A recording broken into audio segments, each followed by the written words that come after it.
दुई तीनटा कथा कहबी 10 मिनिट कहवाई मोर धैर्य ना वास्तव में। प्रथम कथाटी हूँ ओडिया साहित्य जदि दलित प्रसंग को आम जब आम्बेडकर सहित जोड़ा ताहले हे तो सीटा गोटे वेरी मॉडर्न कंटेम्पररी फेनोमेनन किंतु ओडिया साहित्य गोटे ब्राह्मणवाद विरोधी चेतना सब बेले रही आसाला। अंततः 3 जन कविंर उदाहरण मुझे पाखे देवी जो मैंने सीधा सड़क निजर कास्ट आइडेंटिटी को लेकर कविता लिखिं एवं निज कवितार कास्ट आइडेंटिटी को गोटे डोमिनेटिंग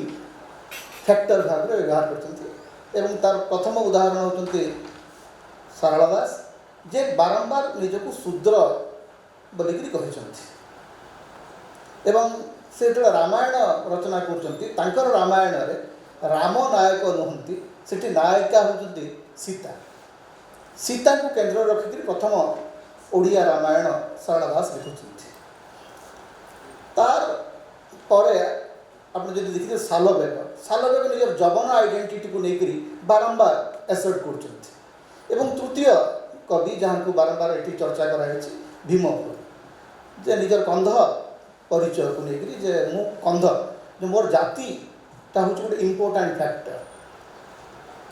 कास्ट आइडेंटिटी को लेकर ब्राह्मणिज्म एगेन्स्ट कारण जिते प्राकृत भाषा गुड़ाक या प्राकृत जिते आंचलिक भाषा गुड़िक सृष्टि होती से संस्कृत विरोध में ब्राह्मणवाद विरोध में गोटे प्रतिवाद ही जन्म नौ। तेणु गोटे प्रतिवादी चरित्र ओडिया भाषा साहित्य सब बड़े रही आसी किंतु तार अर्थ नुह जे भाषा साहित्य संपूर्ण भाव में दलित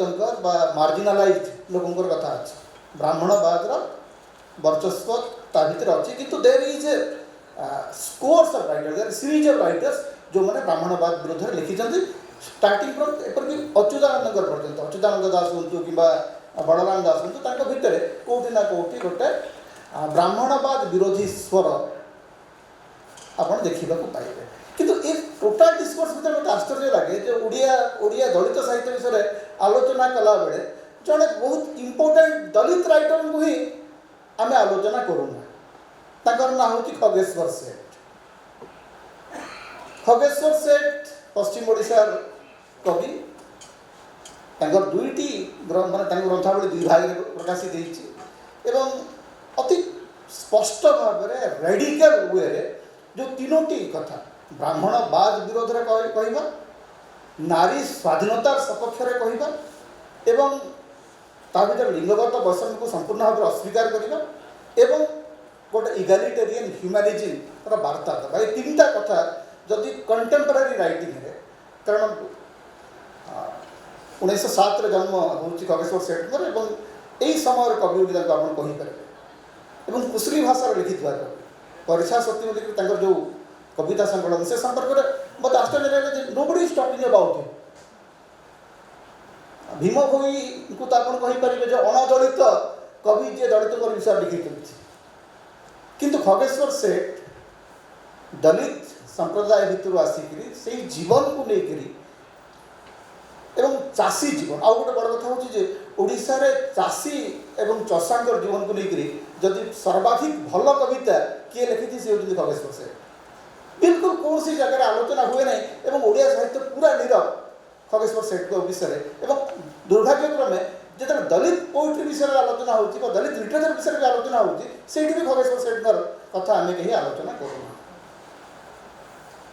यहीटा गोटे कथा एवं आजिर प्रसंग में मु इतिहास विषय जहाँ कहवा कथा कहली आजिर प्रसंग सबुठ बड़ आवश्यकता हो ब्राह्मणवाद जो एक्सट्रीम स्वरूप आम भारत में देखुचु सेटा हूँ ब्राह्मणवाद और फाशीवाद विषाक्त मिश्रण जितेबाला ब्राह्मणवाद और फाशीवाद मिश्रित सम्मिश्रण जोटा से हाथ में क्षमता अच्छी सेते बेले आपण जदि डिवाइडेड हाउस जे Dalit literature progressive literature feminist literature यारी भितर सबू वाटर टाइट कंपार्टमेंट को भांगिक